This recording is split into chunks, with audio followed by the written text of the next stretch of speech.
Reaction को एक साथ मेटाबॉलिज्म कहते हैं। All types of reaction occurs inside the cell is called metabolism. ये बहुत इजी लाइन है ना। ऑल टाइप ऑफ, है ना, ऑल टाइप ऑफ रिएक्शन, है ना जी, reaction occurs inside the cell, occurs inside a cell, inside a cell, inside a cell is called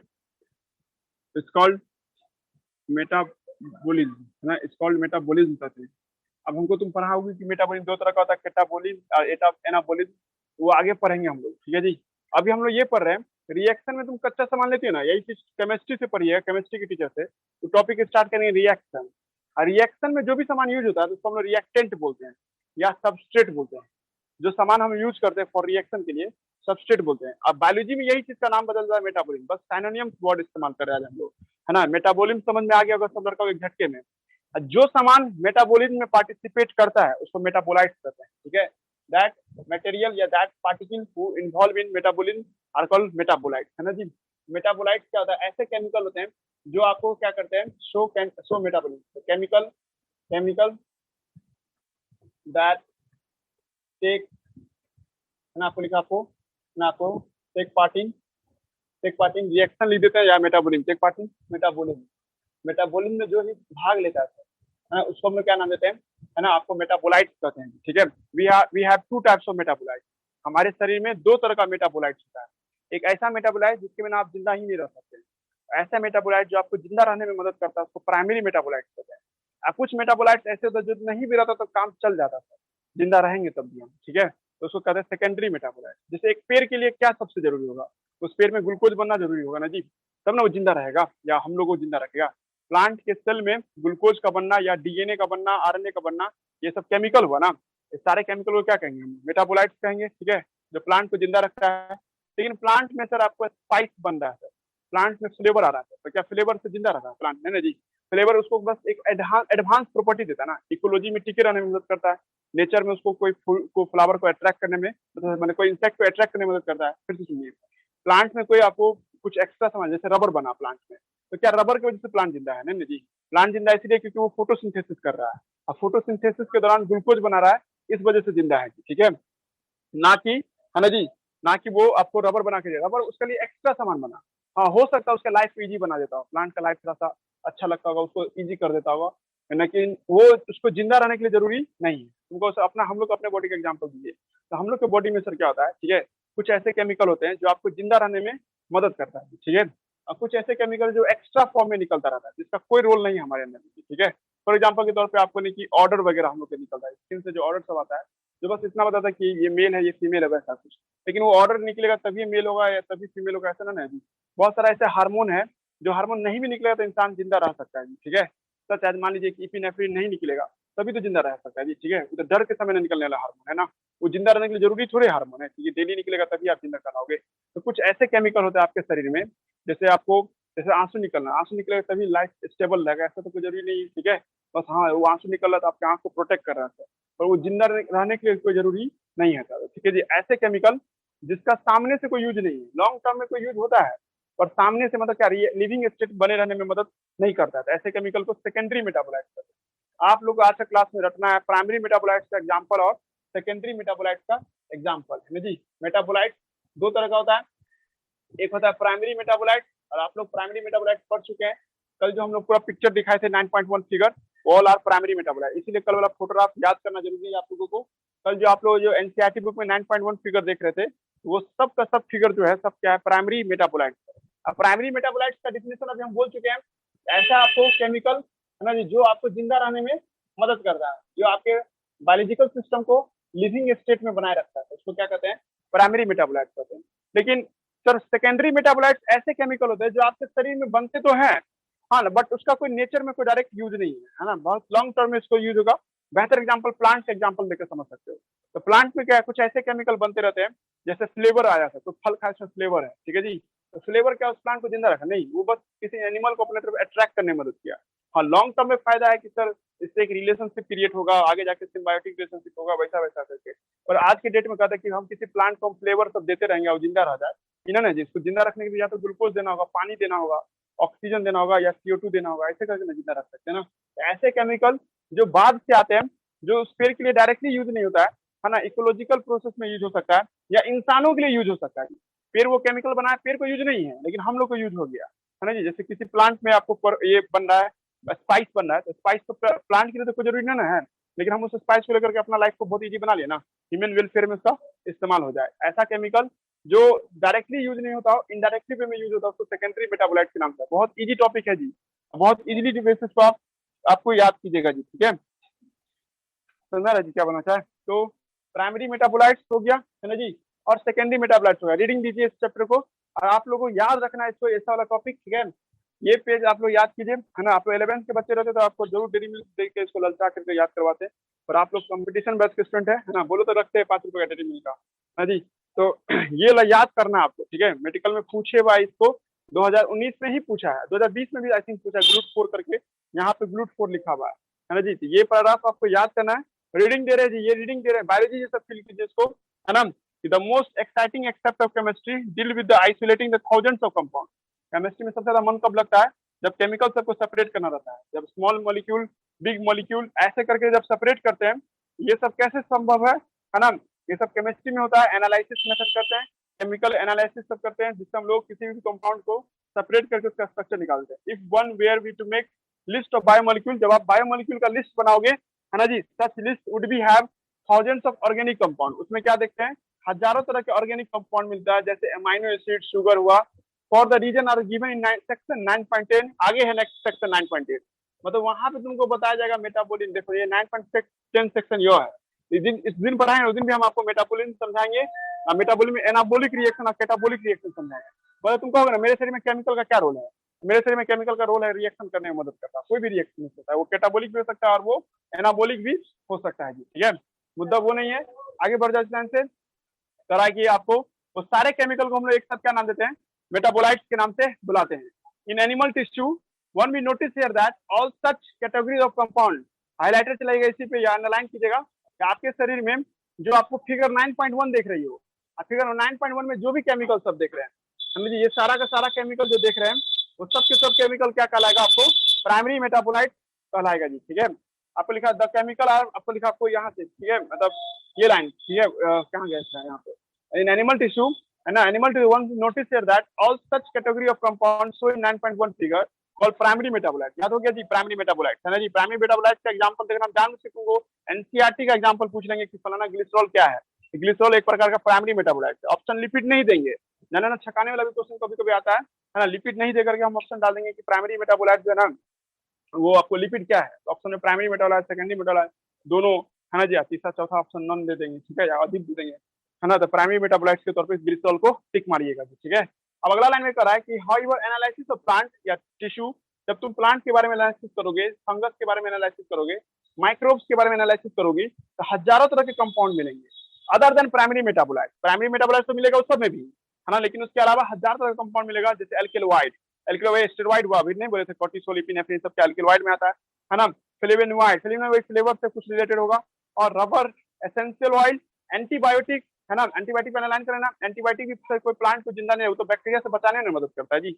या कोई प्लांट को बैक्टीरिया से क्या डर है, हम लोगों को ना डर होता है बैक्टीरिया से, तो प्लांट के लिए तो एंटीबायोटिक कोई काम का नहीं है, लेकिन हमारे शरीर के लिए प्लांट के बैक्टीरिया के लिए एंटीबायोटिक कोई काम का नहीं है। पर मेरे बॉडी में जब वो एंटीबायोटिक आ जाए तो क्या करेगा, बैक्टीरिया को मार देगा ना जी। दिमाग लग रहा है जी क्या समझाना चाह रहे हैं। तो कह रहा है कि ये सब जो केमिकल देख रही हो, एंटीबायोटिक, कलर पिगमेंट, सेंट, गम, स्पाइस, इस सबको सेकेंडरी मेटाबोलाइट कहते हैं। अंडरलाइन कर लीजिएगा सबको, सेकेंडरी मेटाबोलाइट तुम लोग को समझ में आ जाएगा। प्राइमरी मेटाबोलाइट याद कर लो तो सेकेंडरी मेटाबोलाइट जो भी होता है सेकेंडरी मेटाबोलाइट, है ना जी। आप कहोगे प्राइमरी मेटाबोलाइट आइडेंटिफिकल फंक्शन, तुमको पता है कि प्राइमरी मेटाबोलाइट क्या करता है, तुमको जिंदा रखने में मदद करता है, play important role in physiological process, सही है। We not know the movement, understand the role of function of secondary metabolite. पर सेकेंडरी मेटाबोलाइट तुम्हारे लिए क्या करता है, इसका कोई खास फंक्शन नहीं है। हालांकि ये इंसानों के फायदे की मंद होता है, ठीक है। हम लोग के नजर से देखा जाए तो हमको पेड़ का सेकेंडरी मेटाबोलाइट हम लोग को फायदा पहुंचा जाए, मैंने कोई पेड़ दवा बना रहा है, एलोवेरा में जो दवा बन रहा है, वो दवा एलोवेरा को उतना नहीं फायदा पहुंचा रहा है जितना हम लोग को फायदा पहुंचाएगा। दिमाग लगा रहा है क्या होता है, पेड़ में बनने वाला दवा पेड़ के लिए उतना मददगार नहीं होता जितना हम लोग के लिए मददगार होता है। तो वही लिख रहा है कि सेकेंडरी मेटाबोलाइट, है ना, ये आपको यूजफुल फॉर ह्यूमन वेलफेयर, ये इंसानों के वेलफेयर में मदद करता है। जैसे रबर हुआ, हम लोग रबर का बहुत सारा इस्तेमाल करते हैं, है ना, प्लास्टिक या जो टायर वगैरह बना रहता है ना, ड्रग्स, दवा सब हुआ, स्पाइस हुआ, सेंट हुआ, पिगमेंट हुआ, ये सब हम लोग के लिए फायदा होता है। Secondary metabolites are ecological importance पे हाईलाइटेड चलेगा, सेकेंडरी मेटा इकोलॉजी की नजर से इंपॉर्टेंट हो सकता है ना जी, जो आगे आपको चैप्टर 12 सब में आपको कहीं पे पढ़ाया जाएगा, ठीक है। अब आइए ये पेज पे जी, ठीक है, इस पे रिसर्च करिएगा और आप याद ही कर लीजिएगा, ये से मेरा है ना, कहीं टकराए तो याद करके जाइएगा। देखिए आपको कोई पूछेगा पिगमेंट है ना, तो पिगमेंट जो होता है सर, ठीक है, ये आपको सेकेंडरी मेटाबोलाइट्स, आज के बाद कोई पूछ दे वो कौन से पिगमेंट है जो सेकेंडरी मेटाबोलाइट्स है, तो कैरोटीनॉइड और एंथोसियानिन है ना जी। ये एंथोसियानिन किसी के लिए आपको नहीं देखते हो, क्लोरोफिल की नहीं बात कर रहे हैं हम, है ना जी। प्लांट में तो बहुत तरह का पिगमेंट होता है, क्लोरोफिल होता है आपको, है ना, जेंथोफिल होता है, लेकिन यहाँ पे एनसीईआरटी बोला कैरोटीनॉइड नाम का पिगमेंट और एंथोसियानिन नाम का जो पिगमेंट देख रहे हैं, ये दोनों पिगमेंट जो होता है सर आपको ये सेकेंडरी मेटाबोलाइट कहलाएगा। क्वेश्चन कैसे पूछा था, एक बार एंथोसियानिन के बारे में पूछा था, वो कौन सा पिगमेंट है जो वाटर सोल्यूबल होता है। देखिए जब कभी भी पिगमेंट वो रहेगा ना, तो ये हमेशा लिपिड का बना होता है। कभी भी तुम दुनिया में कोई कलर चीज देखो, जैसे ये आसपास में जितना हरा रंग का कलर देख रहे हो, फ्लावर का कलर रेड देख रहे हो, ये किसी न किसी पिगमेंट से होता है। पिगमेंट आर लिपिड है ना, जितने भी पिगमेंट है वो क्या कहलाता है, lipid. All pigment are lipid, lipid तुम जानता है लिपिड क्या होता है, ऑल पिगमेंट आर, है ना, लिपिड। जितने भी पिगमेंट है वो सब क्या है, लिपिड है, वो ऑयल है ना जी। जैसे क्लोरोफिल हुआ एक पिगमेंट है वो, है ना जी, उसमें फैटी एसिड पाया जाता है, ठीक है जी। क्लोरोफिल भी हुआ, ये सब तरह का। कैरोटीनॉइड नाम लिखे, जेंथोफिल नाम लिखे, वो सब क्या पिगमेंट, जो भी कलरफुल देख रहे हो नेचर में, ये सब क्या सर आपको क्या है ना, पिगमेंट होते हैं। पिगमेंट जो देखते हैं सर, लिपिड जो होते हैं सर, पिगमेंट सब क्या लिपिड है। ये सब वाटर इंसॉल्युबल होता है, वाटर इंसॉल्युबल होता है। पिगमेंट के बारे में क्या पढ़े हम लोग, है ना। अच्छा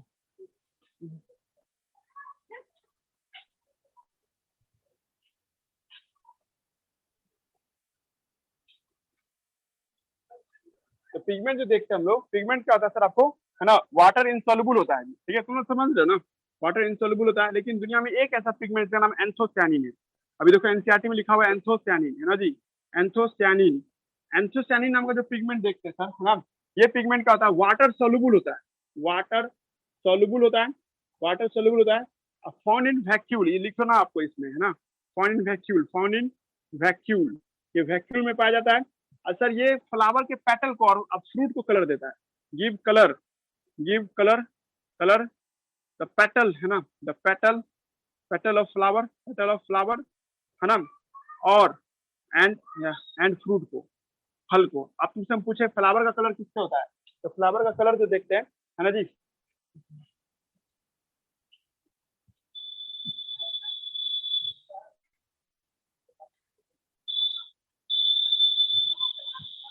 क्या बोल रहे थे हम, ठीक है, तो यहाँ पे हाँ, पेटल, पेटल का जो फ्लावर था जी, सर ये फ्लावर का जो पेटल वाला हिस्सा देखती हो आप, ठीक है, और फ्रूट वाला हिस्सा देखते हो आप, ये दोनों का जो कलर, जैसे सेब का कलर हुआ, तो सेब का कलर कौन ला के दिया, तो सेब का कलर एंथोसियानिन ला करके दिया जी, समझा रहा जी। तो क्या कलर से वो जिंदा रहता है, नहीं ना जी, बस उसको दूसरे को अट्रैक्ट कर रहा है अपनी तरफ से ना, कोई एनिमल को अपनी तरफ अट्रैक्ट किया, तो इंसान के लिए फायदेमंद हो सकता है, या नेचर में फायदा, इकोलॉजी की नजर से देखा जाए तो आपको फायदेमंद हो सकता है।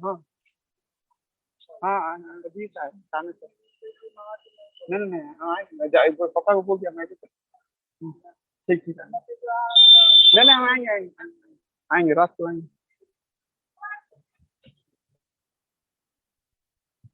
बोल रहे थे कि आपको,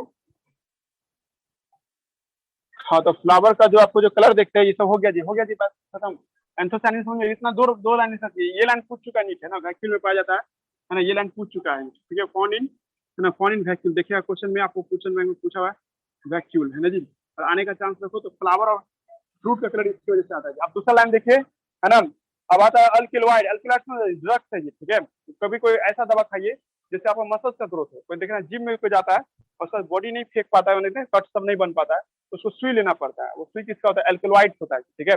कोई भी जानवर को या किसी भी किसी चीज स्पेसिफिक को आपने बच्चा सबको देखा बॉडी सब डिजाइन कर लिया अपना मतलब जो सिक्स पैक है आपको या चेस्ट का आपको जो रीजन सब हुआ, ये सब कट जो बनता है बहुत सारा, आप जिम जिम जो ज्वाइन किया रहता है वो लोग गलत तरीके से बनाता है अपने बॉडी को एल्कलॉइड का सुई लेकर के, है ना। अब एल्कलॉइड में क्या आता है, मॉर्फिन, इसको हिंदी में अफीम बोलते हैं, ठीक है। तो अफीम हुआ, कोडीन, कोडीन भी एक दवा होता है, देखना ज्यादातर जो सुई वाला जो नहीं देता है तो कोडीन होता है, आर्टिफिशियल ये है, इसमें कुछ मिलाया जाता है, कोडीन, है ना जी, कोडीन प्लांट में भी पाया जाता है, उसमें कुछ ऐड कर दो, है ना, ये ऐसा दवा होता है जिससे स्टिमुलेट होता है, स्टिमुलेशन है ना, कोई बॉडी का कोई हिस्सा क्या होता है बहुत ज्यादा एक्टिव हो जाता है, ठीक है, मतलब वो मसल्स को कॉन्ट्रैक्ट करेगा तो ज्यादा मसल्स कॉन्ट्रैक्ट करेगा जी, ठीक है। इसके बगल में लिखिए, है ना, ब्रैकेट में लिखिए आपको है ना जी। आपको मॉर्फिन है, कोडिन क्या होता है सर, ये है ना, ये आपको क्या नार्कोटिक होता है, नार्कोटिक समझ आ रहा है ना, मतलब कि आपको लत लग जाएगा, कभी आप इसका इस्तेमाल कीजिएगा तो आपके दिमाग में डेली आपको फील कराएगा कि लीजिए, नहीं तो दिमाग खराब हो जाएगा। मतलब नहीं होता, कोई आदमी नशेड़ी सब क्या होता है, उसको नशा का लत लग जाता है ना, ये नार्कोटिक, उसके लिए एक शब्द इस्तेमाल करते हैं नार्कोटिक, नहीं तो एनाल्जेसिक। मॉर्फिन कोडिन लिखा हुआ है ना, कोडिन समझा, कैसे क्वेश्चन पूछे समझा है ना, कोडिन क्या है, तो तुमको याद रखना एग्जामिनेशन में कि वो एक तरह का एल्कलॉइड है, समझे ना, और आउट ऑफ सिलेबस चला जाए तो क्या पूछ देगा। तो कोडिन आया, मॉर्फिन क्या है, एक तरह का नार्कोटिक ड्रग्स है। नार्कोटिक मतलब है सर, ये नार्कोटिक मतलब दिमाग को लत लग जाएगा, उसको डेली चाहिए होगा। जैसे आप भूख लगता है, प्यास लगता है, तो पानी आप लोग से लेते हैं ना, वैसा टाइप का लत लगा देगा कि बिना इसके लाइफ ही नहीं शुरू होगा, ऐसा फील करा देगा। ठीक है जी, समझा रहा। लेकिन प्लांट सब क्या करता है, वो तो अपना डिफेंस के लिए रखा था, लेकिन वो उसको हम लोग इस्तेमाल किस में कर लिया, अपने शरीर को, अपनी बॉडी को चेंज करने के लिए जी। ठीक है, सेकेंडरी मेटाबोलाइट्स में कौन कौन आएगा, मॉर्फिन और कोडिन। उसके जब हम यहाँ पे लिख रहे हैं, अब ये है इसमें एनाल्जेसिक, है ना, एनाल है ना, एनाल्जेसिक, कभी भी ये नाम लिखा हुआ नहीं मिल जाना, उसमें लत लग गया उसका, एनाल्जेसिक या नार्कोटिक, है ना जी। नार्कोटिक माने ब्रेन पे लत लग जाना, नार्कोटिक, है ना जी, ब्रेन आपको इस पे इफेक्ट होता है, नार्कोटिक, है ना जी, एंटी नार्कोटिक ड्रग्स होता है ना वही। ठीक है, उसका बताइए टर्पेनोवाई, टर्पेनोवाई तेल का नाम है, तेल है ये, जिससे हम लोग कभी फर्नीचर को पेंट करते हैं। कभी आप जाइएगा, कोई आपको पलाई वाला खरीदेगा दुकान में, तो उसको कोई एक तरह का अजीब तरह का तेल से उसको पूरा पोछा लगाता रहता है, ठीक है, और महकेगा बहुत वो, ठीक है जी, समझ, थिनर जैसा लगे तुमको, वो थिनर है, बट एक्चुअली में उसमें क्या रहता है, टर्पेनोइड ऑयल रहता है, जो बैक्टीरिया सबको मारता है, ठीक है जी। इसमें लिखे किल बैक्टीरिया, मोनोटर्पिन और डाइटर्पिन, है ना, टर्पेनोइड लिखिएगा, ये किल इंसेक्ट है ना, ये वो दीमक लगने से इसको बचाता है जी। ठीक है, एसेंशियल ऑयल, एसेंशियल ऑयल क्या है आपको, lemon grass oil, lemon grass oil क्या एसेंशियल ऑयल रखिएगा, देखना 2020 का क्वेश्चन था ना, बहुत बच्चा कंफ्यूज था, क्वेश्चन था सर कॉन्कोनोविन ए क्या है, कॉन्कोनोविन आपको बहुत बच्चा एसेंशियल ऑयल और लेक्टिन पे कंफ्यूज था, है ना जी। तो आपको याद रखना होगा, लेमन ग्रास ऑयल है ना, एक तरह का घास का पौधा है, इससे जो आपको तेल वगैरह जो बनता है ना, तो इसका तेल से आपको क्या करते हैं, एंटीऑक्सीडेंट का काम करता है, तो चाय में डाल के पी लो लेमन ग्रास को, है ना, लेमन ग्रास लो, और टी बैग नहीं होता है उसका, टी बैग लेमन ग्रास का मंगा लो, चाय में डाल के, तो एंटीऑक्सीडेंट का काम करता है, एंटीऑक्सीडेंट मतलब सेल को मरने से बचाना। देखिए एक शब्द पहले लिखते हैं एंटीऑक्सीडेंट, है ना जी, एंटीऑक्सीडेंट, एंटीऑक्सीडेंट देखो, देखो हमारा सेल जो है ना, हमेशा माइटोकॉन्ड्रिया से भरा पड़ा हुआ है। माइटोकॉन्ड्रिया क्या करता है, ठीक है, आपको ऑक्सीजन लेता है, और देखो तुम लोग मान लो भट्टी रखोगे घर में, 4 गो किचन बना लो, और हर वक्त सब चलता रहेगा, तो घर में दीवार सब क्या दरकना शुरू हो जाएगा ना जी, और पूरा भट्टी से पूरा रूम सब क्या खराब होने लगता है ना जी। ठीक है, आपके सेल में जो माइटोकॉन्ड्रिया है, ऑक्सीजन के संपर्क में रहता है, और ऑक्सीजन क्या करता है, सबको जलाता रहता है, ठीक है, सेल में, सेल में जब जलेगा, हीट पैदा होगा, तो आसपास से टिश्यू तो टूटेगा ना, या सेल का भी कुछ ना कंपोजिशन लॉस होगा ना जी। ठीक है, तुमको चाहिए था 10 से एटीपी, लेकिन तुम्हारे सेल में है ना 50 एटीपी बन रहा है, 100 एटीपी बन रहा है, तो हीट ज्यादा जनरेट हो रहा है ना, हीट ज्यादा जनरेट हो रहा है, तो सेल को डैमेज होता है सर। ठीक है, तो सर जितना ऑक्सीजन चाहिए उतना ही ऑक्सीजन मिले, बाकी ऑक्सीजन सब बाद में जमा रहे, बाद में जरूरत पड़े, ऐसा करने के लिए हम लोग एक दवा खाते हैं जिसका नाम क्या है, एंटीऑक्सीडेंट। एलोवेरा का जैसे जूस पीते हैं, या ये जो क्या नाम है, आंवला जिसको बोलते हैं, ठीक है, तो आंवला हुआ वो, ठीक है, या जो भी आप सलाद खाते हैं, बहुत सारा सलाद में एंटीऑक्सीडेंट होता है, टमाटर वगैरह सब में एंटीऑक्सीडेंट होता है। आप स्किन पे लगाइएगा तो ऊपर से सरफेस को क्या कर देगा, ऑक्सीजन को जुड़ने नहीं देगा, जिससे आपका स्किन बर्न नहीं करेगा, स्किन वैसा कलर में बना रहेगा जी, समझ में आ रहा जी, स्किन डार्क होना रुक जाएगा जी। ठीक है, या नहीं तो आप उसका टेबलेट खाइएगा, या नहीं तो आप एंटीऑक्सीडेंट का कोई भी चाय वगैरह या कॉफी या सलाद खाइएगा, उससे आपके सेल में जब जाएगा एंटीऑक्सीडेंट, है ना जी, तो ये एंटीऑक्सीडेंट क्या करते हैं, केमिकल हुआ, है ना, जिससे लेमन ग्रास ऑयल क्या एक तरह का एंटीऑक्सीडेंट हुआ, ये सेल में जाने से सेल में ऑक्सीजन की रिएक्शन को थोड़ा कम कर देता है, कहता भाई जितना जरूरत है उतना ही रिएक्शन करो, बाकी सब बाद में यूज करेंगे जी। ठीक है, तो ऑक्सीजन का कम रिएक्शन होगा, तो इससे क्या होगा, सेल क्या रहेगा, बहुत लंबा जिएगा जी। ठीक है, समझा रहा जब कहना चाहे। अब देखो एंटीऑक्सीडेंट लिखना बोले में, लेमन ग्रास वाले ना, वहीं पे आपको छोटा सा अक्षर में आपको एंटीऑक्सीडेंट लिखना है। अब किसी को एंटीऑक्सीडेंट लिखने से नहीं आ रहा है, तो inhibit the Uptake of oxygen, है ना, इनहिबिट, इनहिबिट द, है ना, आपको अपटेक ऑफ, अपटेक मतलब यानी कि अपटेक या reaction of oxygen, reaction of, reaction of oxygen, है ना जी, ना ऑक्सीजन का रिएक्शन होता है। एंटीऑक्सीडेंट तो मोटा मोटा नाम है ना, इसका दूसरा नाम है बीएचए, नाम करते हैं बीएचए। तो लेमन ग्रास में क्या पाया जाता है, बीएचए पाया जाता है ना जी, ना बीएचए आपको पाया जाता है, ब्रोमीन हाइड्रोक्सी, है ना, आपको एसीटोन पाया जाता है। ठीक है, ये एक ऐसा केमिकल होता है जो एंटीऑक्सीडेंट के तरफ का, मतलब लेमन ग्रास पीने से क्या मिलेगा, या लेमन ग्रास खाने से क्या मिलेगा, उससे आपको एंटीऑक्सीडेंट प्रॉपर्टी मिलेगा। है क्या एंटी, मतलब हम लैब में आर्टिफिशियल तरीके से एंटीऑक्सीडेंट बनाना चाहती हो, तो तुमको बीएचए नाम का केमिकल बनाना होगा। बीएचए का मतलब ब्रोमीन, है ना, आपको ब्रोमोफिनाइल होता है, सॉरी ब्रोमोफिनाइल हाइड्रोक्सी एसीटोन होता है जी। ठीक है, ऐसा कुछ होगा जी। ठीक है, देख लेना केमिस्ट्री में है लिखा हुआ, ऐसे करके वो कहीं पे ब्रोमीन लगा होगा, कहीं पे ओएच लगा होगा, एसीटोन लगा होगा, ऐसा करके, है ना जी, बॉन्ड बना लीजिएगा, ऐसे करके होगा। ठीक है, समझा ना। तो इसको एंटीऑक्सीडेंट कहते हैं। तुम लोग खाली इतना रिसर्च मत ना करो, 11 क्लास के बगल में लिखो ना एंटीऑक्सीडेंट, है ना, आउट ऑफ सिलेबस जाता है ये। और टॉक्सिन, है ना जी, है। टाइम है कि चला गया जी? सुन रही हो जी? क्या नाम है? सोनम? हाँ सर सुन रहे हैं। है ना। उसके बाद आ जाओ, अरबिन और एसिन जहर है जी, ठीक है। अरबिन कहाँ से? कास्टर के पेड़ से प्राप्त किया जाता है। इसमें कहीं पे घुसाओ कास्टर प्लांट, है ना जी। अरबिन जान ना, कास्टर के पेड़ से, ना कास्टर का सीड खा लोगी या तेल उसका यूज कर लोगे तो आपसे मौत भी हो सकता है जी। अरबिन एक जहर है, ठीक है जी। रैसिन भी एक जहर है। रैसिन किसी पेड़ से निकलता है, इसका इस्तेमाल है ना आपको, रैसिन का इस्तेमाल लोग पेंट में करते हैं या है ना लस्सा के तौर पर, लेकिन ये राइसिन है, स्पेलिंग वहाँ पे RSIN होता है, जिसको रैसिन को जहर मानो, है ना जी। समझा जी, दोनों अलग स्पेलिंग है। रैसिन नहीं पढ़ते प्लांट में, RESIN है, और यहाँ RICIN है। ये तुम लोग सीधा रख लो, ये ड्रग्स है। जिसमें अरबिन कहाँ से प्राप्त होता है? अरबिन प्राप्त कास्टर प्लांट से प्राप्त होता है जी, ठीक है। कनक्लोबिन ये लेक्टिन, लेकिन लस्सा होता है, ये जैसे चिपचिपा चीज होता है, लेटेक्स जैसे होता है, उसी से है लेक्टिन। लेक्टिन कॉन्क्लोबिन ए होता है, इसका फंक्शन हमको नहीं पता है। ए का खाली मतलब हम बताते हैं, एसीटेन ग्रुप कहते हैं। ये जब भी कहीं आए तो उसका एसीटोन होता है, एसीटोन, है ना जी, sorry acetic acid, sorry sorry, है ना। कनक्लोबिन ए जो है ना, ए का नाम हो जाएगा आपको, है ना जी। आपको ए जो देखते हैं सर, कनक्लोबिन ए लिखा हुआ, जहां भी ए लिखा रहेगा आंसर में, ठीक है, इसका मतलब क्या था? आपको एसिटिक, आपको एसिटाइल ग्रुप कहते हैं, एसिटाइल ग्रुप, CH3 आपको CH2, इतना ग्रुप हम लोग कहते हैं एसिटाइल ग्रुप कहते हैं। एसिटाइल देखो ना, ऐसे लिखते हैं ना, कभी एसिटिक एसिड पर ही हो, कभी ऐसे लिखे रहते हैं ना, ये इस तरह से, है ना। इतना ग्रुप को कहते हैं हम लोग एसिटाइल ग्रुप, है ना जी। एसिटाइल ग्रुप के नाम से आता है, इसको शॉर्टकट में ए लिखते हैं, ए। पहले पढ़ा जाए हम क्या बोलना चाह रहे हैं, ठीक है। बाकी फिर आगे जाके इधर OH हो सकता है या कुछ भी हो सकता है। इतना दूर के को हम लोग क्या नाम देते हैं? एसिटाइल बोलते हैं, एसिटाइल। देखो ए का मतलब एसिटाइल लिखो उसमें, है ना जी। ए का मतलब क्या हो जाएगा? एसिटाइल हो जाएगा, है ना जी। कॉन्क्लोबिन ए, लेसिटिन एक्सेस से आपको क्या आता है? चिपचिपा गम के तौर पे इसका यूज होता है, ठीक है। अब ये ड्रग, दवा के तौर पे, ड्रग माना यहाँ पे दवा है, ठीक है। जब कोई दवा जरूरत से ज्यादा लेते हैं तो उसको क्या कहते हैं? आपको ड्रग्स बोलते हैं। मेडिसिन क्या था? थोड़ा सा लिए तो मेडिसिन, और जरूरत से ज्यादा दवा ले रहे हो तो उसको ड्रग्स बोलते हैं, ठीक है। तो एक आता है विनब्लास्टिन, एंटी कैंसरस प्रॉपर्टी होता है, एंटी कैंसरस प्रॉपर्टी, इसमें लिखिएगा विनब्लास्टिन, ये प्लांट से प्राप्त करते हैं। ये क्या होता है? एंटी कैंसरस होता है, ठीक है। विनब्लास्टिन एंटी कैंसरस होता है, सब लिखना है, यही सब नीट का क्वेश्चन है ना। विनब्लास्टिन, विनब्लास्टिन, है जी, विनब्लास्टिन। तो बच्चा वाला क्वेश्चन पूछेगा विनब्लास्टिन है क्या, तो एग्जामिनेशन हमें याद रखिए, ड्रग है एक प्रकार, समझना रही, एक प्रकार का क्या है ये, ड्रग के तौर पे दे, क्या है कुछ है। अच्छा, ये भी जा रही है अमरूद खाने के लिए, पूरा अमरूद खा खा, चलो खाओ, कुछ अमरूद खाना है, तोड़ के खाना पड़ेगा। और ये कर्क्यूमिन, कर्क्यूमिन क्या है? ये हल्दी में पाया जाता है जी, ठीक है। एंटीसेप्टिक का काम करता है कर्क्यूमिन। ये आपको कहाँ पाया जाता है? आपको, है ना, ये हल्दी में पाया जाता है ना जी, है ना। कर्क्यूमिन जो देखते हैं, है ना, ये आपको कहाँ पाया जाता है? आपको हल्दी, हल्दी का इंग्लिश भूल गया, है ना, टर्मरिक, टर्मरिक में पाया जाता है, टर्मरिक में आपको ये पाया जाता है, ठीक है। और उसके बाद ये आपको क्या सर, आपको, है ना, ये आपको एंटीसेप्टिक का काम करता है, ठीक है, एंटीसेप्टिक। लास्ट वाला लाइन आपको इजी है, करा कि रबर, गम, सेलुलोज, ये सब पॉलीमेरिक सब्सटेंस है, पॉलीमर होता है जी। रबर जो देखते हैं, याद आ रहा है जी किसी को? रबर जो आप लोग पढ़े होंगे, बैकेलाइट करके पढ़े होंगे, बैकेलाइट वल्कनाइजेशन, रबर याद आ रहा है जी। रबर का बोलो तो सबसे मोनोमर देखते हैं क्या होता है, रबर का मोनोमर बोलो तो, हाँ हाँ, रबर का नेचुरल रबर का मोनोमर, हाँ, आइसोप्रोपाइल, हमको नहीं पता, तुम बोलो नेचुरल रबर का मोनोमर बताओ। समझना, ये रबर एक मोनोमर है, एक पीस होता है, उसको 10 लाख बार रिपीट कर दो तो रबर बन जाएगा। 12th में पढ़ना है ना, बताओ। पॉलीमर चैप्टर में, केमिस्ट्री पॉलीमर, हाँ पॉलीमर में, हाँ रबर बताओ, उसका एक छोटा सा नाम बता दिया तो अभी अभी दे देंगे। क्रिस पैलो नाम है, क्रिस पैलो, है ना, डेरी मिल का क्रिस, हाँ, जो भी क्रिस पैलो जो भी हो, 4 को नहीं आता है ना, 4 पीस में वो देंगे 35 रुपए का, बोल दिया तो।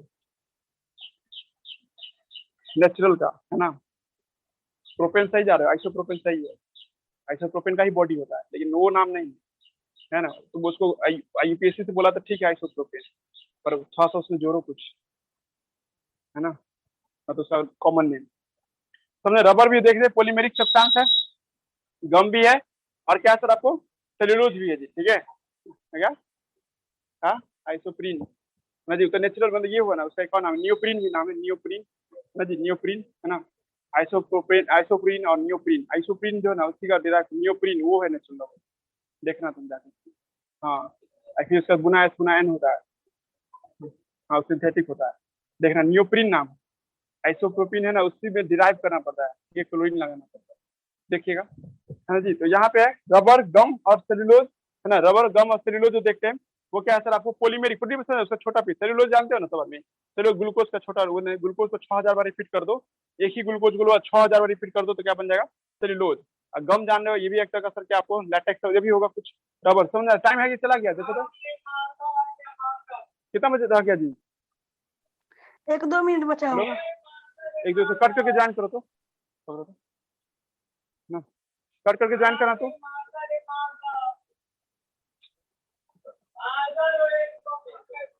सुन रहा है, पढ़ रहे हैं जी, ठीक है। अभी थोड़ी देर पहले पहले आपको जरूरी के आधार पे, जरूरत के आधार पे मेटाबोलाइट्स दो तरह का होता है, ठीक है। एक होता है सर आपको प्राइमरी मेटाबोलाइट्स और एक होता है सेकेंडरी मेटाबोलाइट्स, है जी। तो उसी तरह से आप फिर से हम लोग पढ़ रहे हैं। अब इस बार हम लोग क्या देख रहे हैं, मॉलिक्यूल देख रहे हैं जी, ठीक है। मॉलिक्यूल दो तरह का होता है आपके सेल में, आपके सेल में दो तरह का मॉलिक्यूल पाया जाता है। एक होता है सर मैक्रो मॉलिक्यूल, है जी, मैक्रो मॉलिक्यूल। एक क्या होता है सर आपको माइक्रो मॉलिक्यूल होता है, माइक्रो मॉलिक्यूल होता है, ठीक है।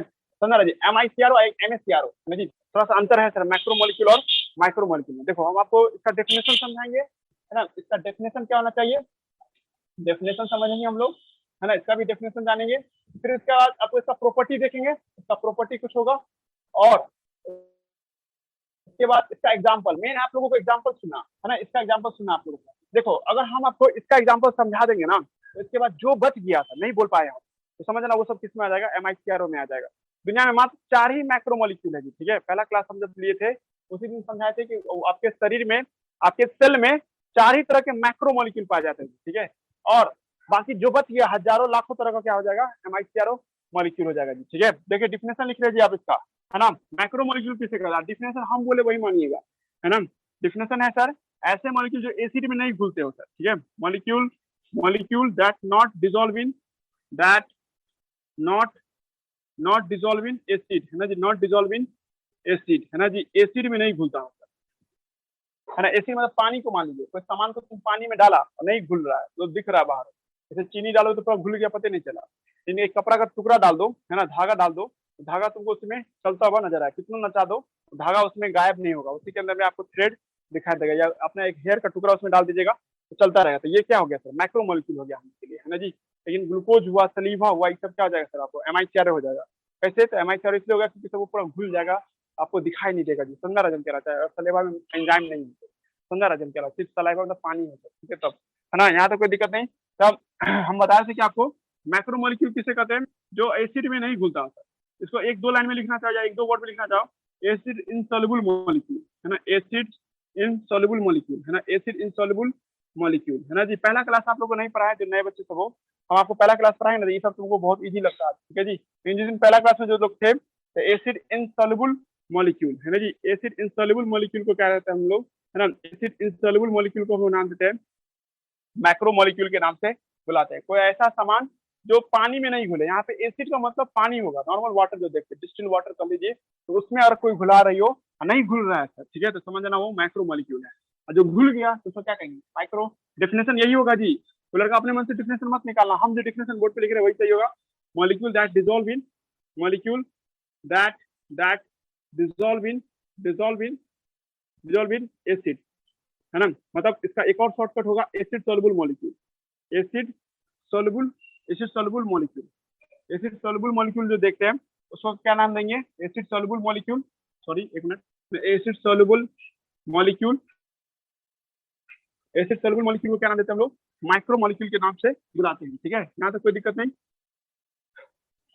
एक मिनट, है ना। उसके बाद हम लोग देखते हैं क्या, उसके बाद हम लोग क्या देख रहे हैं, हाँ, इसके बाद हम लोग देख रहे हैं आपको इसका एक और डिफिनेशन लिख रहे हैं, लेकिन वो डिफिनेशन नहीं है, गलत हो जाएगा, उसको फंसा लेगा कोई टीचर, इसलिए आप लोग को याद रखना होगा कि ये डिफिनेशन ज्यादा बेहतर है, ठीक है। हम एक और डिफिनेशन लिख रहे हैं, लेकिन देखना इसका एक्सेप्शन निकल जाए। कभी भी बायोलॉजी में है ना, या किसी भी ब्रांच में जाओ, डिफिनेशन ऐसा बोलो जिसका कोई एक्सेप्शन ना निकले, है ना। एक्सेप्शन निकले तो वो डिफिनेशन कभी नहीं हो सकता है, ठीक है। कहने के लिए कह सकते हैं लेकिन वो डिफिनेशन नहीं होगा, है ना। ना अब हम इसकी बात कर रहे हैं कि एक और डिफिनेशन है, मॉलिक्यूल हैविंग वेट, है ना, मॉलिक्यूल है ना, whose weight, है ना जी, whose weight, है ना जी, आपको वेट कितना होना चाहिए सर, मोर देन 10,000 डाल्टन, या मोर देन 10,000 डाल्टन, 10,000 से ज्यादा मॉलिक्यूलर वेट आ गया।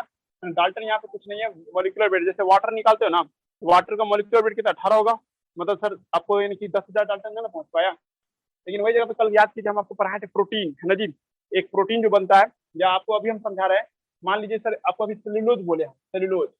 सेल्यूलोज में क्या होता है, 6,000 ग्लूकोज होता है, ठीक है। एक दो ग्लूकोज नहीं होता है, C6H12O6 का 6,000 मॉलिक्यूल होता है। तो एक मॉलिक्यूल का आपको वेट है ना 180 होता है। हाँ, इसको 6,000 से मल्टीप्लाई 10,000 कहाँ पार कर गया, कर जाएगा ना जी। 6,000 है इधर, 6,000 पीछे 10,000 मॉलिक्यूलर वेट से जिसका ज्यादा वजन निकल गया, तो उसको हम लोग क्या मानेंगे, है ना, उसको मैक्रोमोलिक्यूल मानेंगे, ठीक है। What is the definition of macromolecule, molecule having more than 10,000 dalton weight, है ना। ये तौलने में वेट नहीं, उसका मॉलिक्यूलर वेट की बात हो रही है। एक धागा लीजिएगा, तो जैसे हम लोग एक बाल को उखाड़ेंगे, इस बाल में सर क्या होता है, अमाइनो एसिड होता है, ठीक है। अमाइनो एसिड, एक अमाइनो एसिड ऐसा दिखता है, एक अमाइनो एसिड जो देखते हैं, है ना, इस तरह से आपको दिखाई देगा जी, ठीक है। यहाँ पे कुछ भी हो सकता है, आर के जब मान लो 6 जगह सबसे घटिया होता तो आज एच होगा, है ना जी। और यहाँ पे भी एच होगा, और यहाँ पे क्या मान लेते हैं, NH2 मान लेते हैं, ठीक है। इसका वेट कम से कम 100 तो होगा ही, ठीक है। देखा लो मोलिकुलर वेट 16 गुना 32 है, 32 आप दोनों कितना है, 32 24 कितना होता है, कितना हुआ, 56 56 हुआ ना, 56 57 58 59 59 इसका 14, है ना जी। 59 14 कितना हो जाएगा जी, ठीक है। आपको लगभग 63 हुआ, कितना 73 हुआ, 73 2 75, है ना जी। 75 हुआ, समझ में ना, तो 75 भी कम थोड़े है। पता है कि अमीनो एसिड जो बोर्ड में बना है उसका नाम क्या है, अमीनो एसिड है, इसका मोलिकुलर वेट कितना 75 है। अगर एक प्रोटीन बनाने में कम से कम 1,00,000 अमीनो एसिड की जरूरत पड़ता है, मिनिमम 51 अमीनो एसिड का जरूरत पड़ता है सर। 51 तो बहुत छोटा हो गया, लेकिन फिर भी सर आपको 1,00,000 अमीनो एसिड चाहिए तब जाके प्रोटीन तैयार होगा। 1,00,000, है ना जी। तो 1,00,000 तो फिर तुम 75 तो 75 लाख वेट हो गया, तो भाग गया ना जी 10,000 से ऊपर। चलो जी, ऐसे मॉलिक्यूल जिसका वजन मिनिमम 10,000 डाल्टन हो या उससे ज्यादा हो सर, ठीक है, तो उसको क्या कहेंगे, मैक्रोमोलिक्यूल कहेंगे। ये भी डिफिनेशन चाहिए, लेकिन एक एक्सेप्शन निकल जाएगा इसमें, ये डिफिनेशन को कैरी करोगी, एक एक्सेप्शन आ जाएगा लिपिड का, है ना। लिपिड है ना, उसका 10,000 नहीं होता तो भी उसको मैक्रोमोलिक्यूल कहते हैं, ठीक है। रुक जाओ ना, बोलते हैं molecule whose weight more than 10,000 dalton is called, उसको क्या कहेंगे हम लोग, इज कॉल्ड, है ना, आपको मैक्रोमोलिक्यूल के नाम से बुलाएंगे, ठीक है, मैक्रोमोलिक्यूल। आप इसका डिफिनेशन देखो, जिसका वजन आपको 100 से 18 से आएगा वेट, है ना, वेट बिटवीन बिटवीन आपको 18 to 800, है ना, 18 to 800, है ना जी। या नहीं तो आपको लेस देन 1000, लेस देन 1000 कोई ऐसा मॉलिक्यूल है जिसका वेट जो है ना 1000 से नीचे है, 1000 डालते हैं, है ना जी, इसको क्या मानोगी, इट्स कॉल्ड माइक्रोमोलिक्यूल। अब तुम लोग निकाल लो, हम तुमको बोले तुम्हारे बॉडी में ना कार्बन डाइऑक्साइड पाया जाता है, अब कार्बन डाइऑक्साइड माइक्रोमोलिक्यूल है या माइक्रोमोलिक्यूल है, कैसे निकालोगे, निकाल लो इसका मोलिकुलर वेट। मोलिकुलर वेट कितना आ जाएगा, जो भी हो, कितना आता है सर, 16 32 36, है ना, क्या 44, चलिए ठीक है, हाँ ठीक है। तो ये हुआ, है ना जी। तो आपको 44 जो देख रहे हैं सर हम लोग, ठीक है, ठीक है, वेट देखो इसके बीच में आ गया, नहीं लग रहा जी, दिमाग लग रहा है जी, तो हम क्या बोल रहे हैं, इसको कहेंगे माइक्रोमोलिक्यूल, जिसका वजन, है ना, 18 से 800 के बीच में होगा, मतलब मिनिमम 18 और मैक्सिमम 800, नहीं तो 1000 से नीचे, है ना, तो उसको क्या मानोगे आप, है ना, उसको मानेंगे 10,000 भी नहीं, 1000 से नीचे ही होगा, उसको क्या मानेंगे हम लोग, माइक्रोमोलिक्यूल मानेंगे। जैसे ग्लूकोज, देखो कितने ग्लूकोज बोले, वहां था सेल्यूलोज, सेल्यूलोज में 6,000 ग्लूकोज होता है, लेकिन सिर्फ सिंपल ग्लूकोज, सिर्फ ग्लूकोज सर। तो ग्लूकोज का फॉर्मूला देखो, तो ग्लूकोज का फॉर्मूला C6H12O6 होता है, कर करो ना सर, 180 आता है, ठीक है, 180 आता है, 18 से 800 की रेंज में ही ना है जी, इसका क्या मानेंगे, माइक्रोमोलिक्यूल मानेंगे। तो बस हमको एग्जांपल दीजिए MnCrO का, MnCrO का 4 गो एग्जांपल है जी, ठीक है। आपको प्रोटीन, कोई भी प्रोटीन, जैसे हम कभी कभी बोलते बोलते बोलेगा ये प्रोटीन था, कोलाजन प्रोटीन, कोलाजन प्रोटीन, तो दिमाग में पिक्चर बन जाए एक तरह का मैक्रोमोलिक्यूल है ना जी। Enzyme, enzyme are protein, all enzyme are protein, एक प्रकार का मैक्रोमोलिक्यूल विदाउट एनी एक्सेप्शन, है ना जी। मतलब इसका मैक्रोमोलिक्यूल का एग्जांपल सुनो, इसका एग्जांपल है सर आपको प्रोटीन, दूसरा एग्जांपल है सर आपको, है ना जी, आपको DNA RNA, DNA RNA को एक साथ क्या कहते हैं, न्यूक्लिक एसिड। देखो ना, कल वाला क्लास याद कर रहे हो ना, कल वाला क्या, देखो शुगर था, बेस था, फास्फोरस था, और बराबर मॉलिक्यूल था, शुगर भी कम नहीं था वो, ये सब क्या है, हम लिखेंगे भी तभी तो इसका कम से कम आप 100 भी मानते हो, तो एक DNA में कम से कम इसका आपको कितना होता है, 6 × 10⁻6 के आसपास होता है, ऐसा चीज लग रहा है।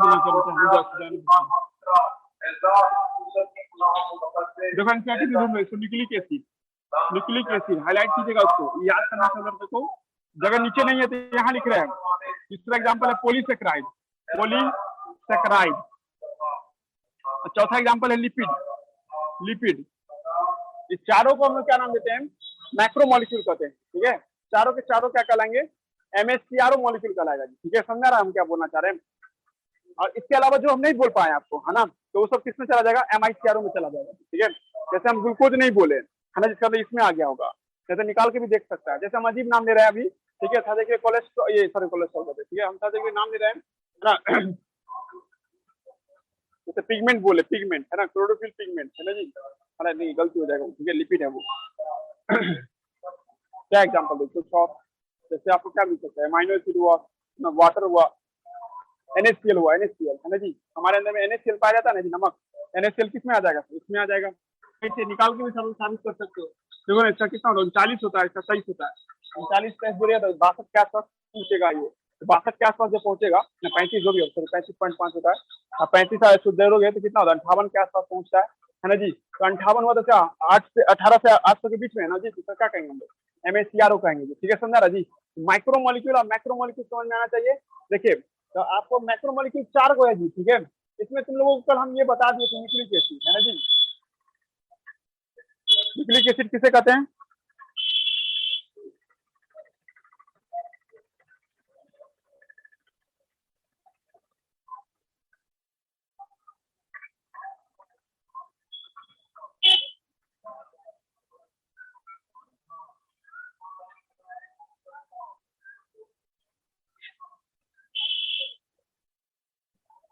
तो लगाइए दिमाग इस पे, ठीक है। तो हम लोग देख रहे थे क्या, इस सबको हम लोग माइक्रो मॉलिक्यूल के नाम से सब लोगों को बुलाते हैं, ठीक है। अब पॉलीसेकेराइड है, लिपिड है, प्रोटीन है, न्यूक्लिक एसिड है, ये सब क्या है सर आपको, है ना, ये सब जो देख रहे हैं ये सब आपको क्या आता है सर, आपको माइक्रो मॉलिक्यूल के चक्कर में आता है जी, ठीक है। और हमने कहा था आपको प्रोटीन में बहुत सारा नाम आई, तो प्रोटीन खानदान का नाम हुआ ना, इसके बच्चे का नाम क्या है, कोलाजन है, एंजाइम है, एंटीबॉडी है ना, आपको हार्मोन है, ये सब क्या प्रोटीन कहलाएगा जी, ठीक है। वो सब किसमें चला जाएगा, इसमें चला जाएगा। और अब जब पॉलीसेकेराइड बोलती है तो पॉलीसेकेराइड 6 तरह का पॉलीसेकेराइड आप लोगों को पढ़ना है, जिसमें कि स्टार्च है, स्टार्च 2 लाख ग्लूकोज का बना होता है, ग्लाइकोजन है सर, ग्लाइकोजन आपको 20 लाख, 2 लाख से 10 लाख से लेकर के 20 लाख ग्लूकोज इसमें पाया जाता है ग्लाइकोजन। तो एक ग्लूकोज 180 है तो 20 लाख से गुना कर दो कितना भाग जाएगा, है जी। उसके बाद 6 तरह का पॉलीसेकेराइड पढ़ना आप लोगों को, एक है स्टार्च है ना, एक ग्लाइकोजन, एक है सर आपको इसमें सेल्यूलोज, सेल्यूलोज पढ़ना है, इसमें आपको काइटिन पढ़ना है, काइटिन, काइटिन इसी में आपको पढ़ना है सर क्या आपको, है ना, आपको काइटिन हो गया, और इनुलिन, इनुलिन पढ़ना है, सब एनसीईआरटी की बात कर रहे हैं।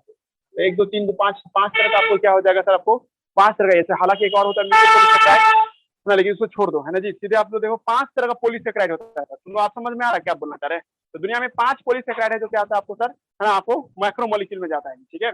और लिपिड, अभी लिपिड हाउस कल ही पढ़ाए थे हम लोग आपको, फैटी एसिड सब याद आ रहा है जी, फैटी एसिड, ग्लिसरॉल, आपको कोलेस्ट्रॉल है ना जी, ये सब भी आएगा, वैट सब लिपिड में आएगा। प्रोटीन का नाम अभी बोले हम, न्यूक्लिक एसिड 2 ही होता है, डीएनए आरएनए, आप कंफ्यूजन है ना किसी को, डीएनए आरएनए जो देखते हैं है ना जी, ये दोनों जो आपको होता है ये सब भी क्या किसमें आ जाएगा, माइक्रो मॉलिक्यूल में आ जाएगा जी, ठीक है। कोई लड़का कहेगा सर इस डिफिनेशन को फॉलो करना चाहते हैं, नीचे वाला डिफिनेशन फॉलो करते हैं, तो एप्लीकेशन हमको लग रहा है ना जी, देख के हम बता सकते हैं माइक्रो मॉलिक्यूल माइक्रो, इसको फॉलो करोगे तो फंसा लेगा लिपिड का एग्जाम्पल ना जी।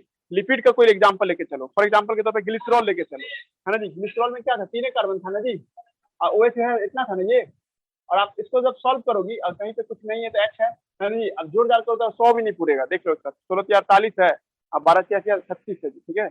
और आपको कितना 6 को ये होगा, 3 3 3 1 4 5 6 7 8 है ना, 44 इधर हुआ तो कितना 98 करके 92 के आसपास पहुंच रहा है, तो 100 भी नहीं पहुंचा था, ठीक है जी। तो इसको तो कहीं से MICRO ना कहेंगे हम लोग इसको, ग्लिसरॉल को, लेकिन नहीं, इसको हम लोग मैक्रो मॉलिक्यूल मानेंगे। अगर मॉलिक्यूलर वेट पे बात करें तो सर इससे माइक्रो में जो है घुस रहा है, जबकि क्योंकि तुम लोग खुद बोल देगा सर लिपिड पानी में नहीं घुलता है, इन लाइन को फॉलो करोगे तो क्या होता है ना घुलता है, अब बाकी चारों भी नहीं घुलेगा, ये चारों भी नहीं घुलता है सर, तो ज्यादा बेहतर डिफिनेशन पहला वाला है, ठीक है, क्योंकि सर इस डिफिनेशन को लेकर चलेंगे तो चारों फिट हो जाता है, और नीचे वाला डिफिनेशन लेके जाते लिपिड एक्सेप्शन बोलना पड़ जाएगा आपको, और हम जानते हैं डिफिनेशन ऐसा बोलना चाहता है कि इसमें एक्सेप्शन ना निकले, तो फिर समझना आ गया जी हम क्या समझाना चाह रहे हैं। तो लिपिड को अगर हम लोग इंडिविजुअली काउंट करें सर, है ना, by the basis of molecular weight, तो ये MICRO चला जाएगा। अगर आप लिपिड को अलग अलग करके काउंट करते हैं, मतलब सॉरी, जब सब इसको हम लोग सोल्युबिलिटी के आधार पे देखते हैं सर, सब किस में चला जाएगा, मैक्रो में। यही डिबेट किया एनसीईआरटी आपके साथ कि लिपिड को स्ट्रिक्टली क्या माने, MICRO माने या MACRO माने, ठीक है जी। अगर अकेला रख के रखे वेट के आधार पे देखेगा तो MICRO हो जाता है ये, और इसको घुला करके देखोगे पानी में, इसमें क्या हो जाएगा, MACR हो जाएगा, हो गया ज्यादा कंफ्यूजन नहीं, पहले 4 को याद करो ना, इसके बाद ये तो याद हो ही जाएगा, इसका तो बच्चा वाला बात हो जाएगा, ठीक है। अब तुम्हारे दिमाग में ये क्वेश्चन आएगा कि सेल में कहाँ पे MACRO है और कहाँ पे MICRO है, जैसे साइटोप्लाज्म, साइटोप्लाज्म पानी होगा ना जी, तो पानी क्या हो जाएगा, MICRO का हो जाएगा, सर ऑर्गेनेल, ऑर्गेनेल किस चीज का बना था? प्रोटीन लिपिड का बना था। जैसे माइटोकॉन्ड्रिया क्या चीज का बना हुआ? प्रोटीन और लिपिड का बना हुआ। तो सर उस समय क्या हुआ? एमएससीआर हुआ। मतलब जितने भी सेल के ऑर्गेनेल है, ऑल ऑर्गेनेल सारा एमएससीआर हो। राइबोसोम को भी सर, राइबोसोम भी आरआरएनए का बना होता है, याद आ रहा है जी? आरआरएनए बना तो सभी सब क्या हो जाए? एमएससीआर हो जाए ना। मतलब देखो हम तुझसे क्वेश्चन पूछे कि मैक्रोमोलिक्यूल का एग्जांपल दो ऑर्गेनेल्स के नजर से, तो सेल का सारा organelle even plasma membrane sir खुद एमएससीआर का कैटेगरी में चला जाएगा, क्योंकि सब किस चीज का बना होता है? प्रोटीन लिपिड का बना होता है और क्या चीज का बना होता है? डीएनए आरएनए का बना होता है ना जी। और यहाँ तक कोई दिक्कत नहीं, क्लोरोप्लास्ट में क्या स्टार्च सेल जमा होता है। पर सर हमको एमआईसीआर का भी एग्जाम्पल, सेल का साइटोप्लाज्म, साइटोप्लाज्म में जो पानी होता है सर, ठीक है, तो क्या हो जाएगा? एमआईसीआर हो जाएगा। साइटोप्लाज्म में एनएसीएल सब मिलेगा, आयंस मिलेगा, कैल्शियम आयंस सब मिलेगा, तो सब किस में आ जाएगा सर? एमएसीआर में आ जाएगा, सॉरी एमआईसीआर में आ जाएगा। ठीक है, लग रहा है दिमाग का लेता है। पर आप बहुत ईजी है, कल डिस्कस करते हैं इस पे हम लोग, है ना जी? रन दीजिए इंटर। आप आज ज्यादा भारी नहीं है, आप लोग समझिए ज्यादा याद, कल याद करके हम कल पूछेंगे जी। कल रखते हैं 5 मिनट डेरी में, ठीक है? फेयरवेल हो जाएगा मेरे तरफ से, वही याद करके लाइएगा इस बात, ठीक है? ये याद करके लाइएगा, ये जरूरी है।